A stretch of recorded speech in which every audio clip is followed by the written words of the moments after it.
Olá, meus irmãos e amigos, que a paz do nosso Senhor e Salvador Jesus esteja com você e também com a sua família. Quando um povo faz uma escolha política errada, não adianta reclamar depois. Toda escolha tem a sua consequência. Nós, como seres humanos que somos, temos uma dádiva divina, que é o livre-arbítrio. O Senhor nosso Deus, Ele nos deu a liberdade de escolher. Mas toda liberdade de escolha, ela é acompanhada da responsabilidade e das consequências.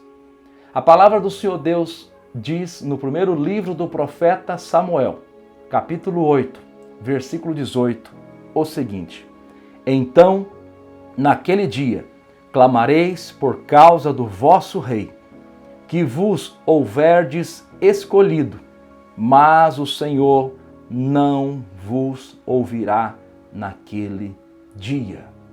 Olha que palavra pesada. Olha que palavra que traz sobre nós, que lemos, que estudamos a Bíblia, um peso, uma responsabilidade, uma preocupação.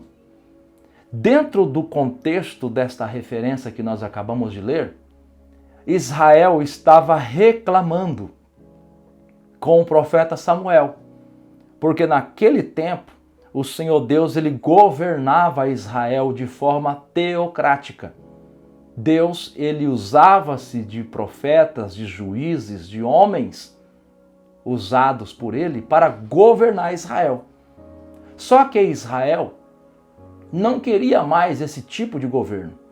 Israel agora reuniu os príncipes, os principais, os anciãos e foi falar com o profeta Samuel e disse: nós queremos um governo escolhido por nós. Nós queremos um governo conforme todas as demais nações têm. Nós não queremos mais ser governados como nós vínhamos sendo governados até agora. O povo diz a Samuel: você envelheceu e os teus filhos não são os melhores exemplos a ser seguido e nós queremos escolher um governo conforme o nosso desejo. O profeta Samuel foi falar com Deus. Deus disse: Samuel, este povo não está te rejeitando, mas está rejeitando a mim. Faça conforme o desejo deste povo. Livre arbítrio. Esta palavra, ela diz respeito a Israel. Só que a palavra de Deus, ela é muito ampla e ela foi escrita e ela foi deixada para o nosso ensino. Está escrito na carta de Paulo aos Romanos, capítulo de número 15, versículo de número 4, que tudo que dantes foi escrito para o nosso ensino foi escrito, para que pela paciência e consolação das Escrituras tenhamos esperança. Então esta palavra, ela existe, ela está registrada para o nosso ensino. Você quer fazer a sua escolha? Um povo quer fazer a sua escolha? Uma nação quer fazer a sua escolha? Faça, mas saibam que terá as consequências. E quando nós falamos de governo, evidentemente que o Senhor Deus, Ele quer que exista governos. Até porque a Bíblia Sagrada reconhece a existência de governos. Está escrito em Provérbios 29, versículo 2, que quando o justo governa, o povo se alegra. Ora, quando um homem temente a Deus, quando um homem que tem princípios, que tem honra, está governando, é uma bênção para uma comunidade. É uma bênção para uma nação. Mas a Bíblia também diz em Provérbios 29, 2, que quando o ímpio domina, o povo suspira, o povo geme, o povo sofre. Mas lembre-se, em uma democracia, quem escolhe é o povo. O povo queria escolher um rei. Deus disse para o profeta Samuel: faça a vontade do povo. Só que deixe bem claro quais serão as responsabilidades do povo e quais serão as consequências.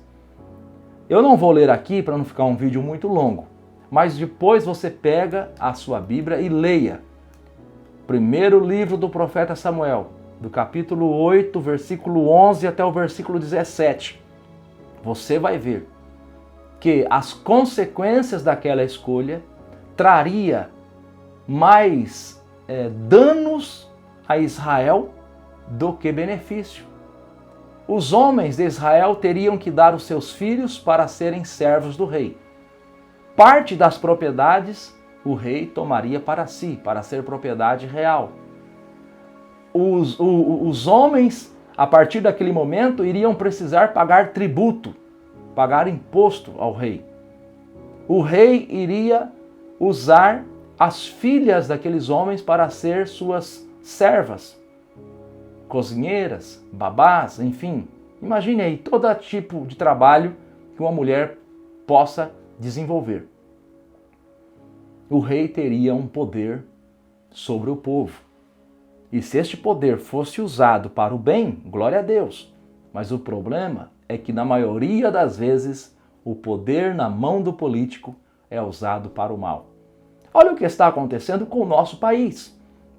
O nosso país fez uma escolha. Fizeram uma escolha. Não sei se foi o povo, se foi as altas lideranças do país, as grandes instituições, não sei. Há quem diga que foi o povo, há quem diga também que foi um grupo seleto de pessoas que escolheu pelo povo. Não sei. Sinceramente, eu não sei. Não tenho como afirmar uma coisa nem outra. Mas fizeram uma escolha. Mas olha o que está acontecendo. Imposto sobre imposto. Taxas sobre taxas. Infração. Aumento da taxa de juros. O governo esbanjando dinheiro como se não houvesse amanhã. Notícias ruins dia após dia. Fizeram a sua escolha. Agora o que preocupa é que o Senhor Deus disse para o povo de Israel que quando desse errado, que quando as coisas começassem a acontecer de forma ruim, o povo iria clamar, mas Deus não iria responder. 1 Samuel capítulo 8, versículo 18. Vocês vão clamar, mas eu não irei ouvir vocês, porque vocês fizeram a escolha de vocês. Olha, irmão, a maioria das nações do mundo vive na miséria por causa da escolha do seu povo.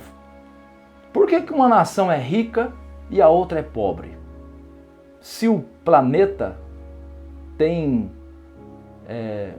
condições de proporcionar a todas as nações uma vida boa, uma vida controlada, uma vida tranquila.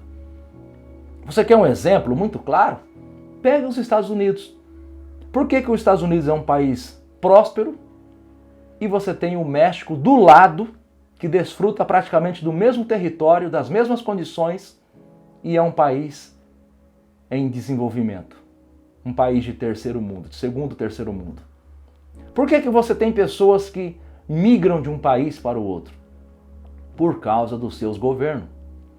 Só que você volta na história, você vai ver que estas mesmas pessoas fizeram as suas escolhas. Fizeram as suas escolhas. Há 20 anos atrás, o povo venezuelano estava fazendo a sua escolha. Há 50, 60 anos atrás, o povo cubano estava fazendo a sua escolha. Os povos africanos fizeram as suas escolhas. Então, a palavra de Deus, ela nos orienta. A palavra de Deus nos dá sabedoria. Muitas pessoas fazem as suas escolhas com o estômago. Querem viver sem trabalhar. Querem ter a comida na mesa sem precisar trabalhar por ela. Isso é antigo. Você pega lá a segunda carta de Paulo aos Tessalonicenses, capítulo 3, versículo 10, a Bíblia fala de uns homens que queriam viver sem trabalhar. É Bolsa Família, é Bolsa isso, é Bolsa aquilo, é Vale Gás, é isso, é cota para isso, cota para aquilo. Ora, houve aí uma grande governante inglesa que diz que para cada pessoa que recebe sem trabalhar, vai ter outra pessoa que trabalha sem receber. Não existe almoço grátis. Aí você vê a pobreza de uma nação. Porque você tem um grupo de pessoas trabalhando, mas você tem um grupo gigantesco de pessoas que não trabalham, mas escolhem, têm um voto com o mesmo peso, com a mesma validade daquele que trabalha. Você está entendendo? Então é assim, tem as suas consequências. Cada escolha que nós fazemos tem as suas consequências. Tem as suas consequências. Tem pessoa que ele não se importa com a sua liberdade, desde que ele tenha um prato de comida para comer. Tem pessoa que ele não se importa de ser roubado, de ser explorado, desde que ele tenha alguma coisa para comer. Isso é antigo. Quando Deus usou Moisés para libertar o povo de Israel da terra do Egito, teve gente que quis voltar para o Egito. Na primeira dificuldade, está escrito lá no capítulo 11 de Números, versículo 4 ao 6, na primeira dificuldade, eles se lembraram das cebolas, dos pepinos, dos melões, dos alhos que eles comiam na terra do Egito. E disseram, quem dera se nós pudéssemos voltar para o Egito. Não considerando que no Egito eles eram escravos. E quando você tem governantes ímpios que colocam altas taxas de impostos, é praticamente uma escravidão. Você vai trabalhar para o governo. Basta você ver aí nos noticiários quantos meses um brasileiro precisa trabalhar só para pagar imposto. Basta você ver aí qual é a nossa carga tributária. E aí você vê um governo gastador, que esbanja dinheiro. Aí você vê um governo, gastando mais de 30 bilhões em 2 anos com artistas via Lei Rouanet. Mas fizeram as suas escolhas. O povo fez a sua escolha. E agora tem as consequências. Que Deus tenha misericórdia do nosso país. A palavra de Deus, ela nos orienta. A palavra de Deus, ela é viva, ela é eficaz. Ela é uma fonte de conselhos para cada um de nós. Que Deus nos livre destes homens ímpios. Que Deus nos livre desses governantes ímpios que vivem como verdadeiros reis à custa de um povo miserável. Deus abençoe a sua vida e a sua família.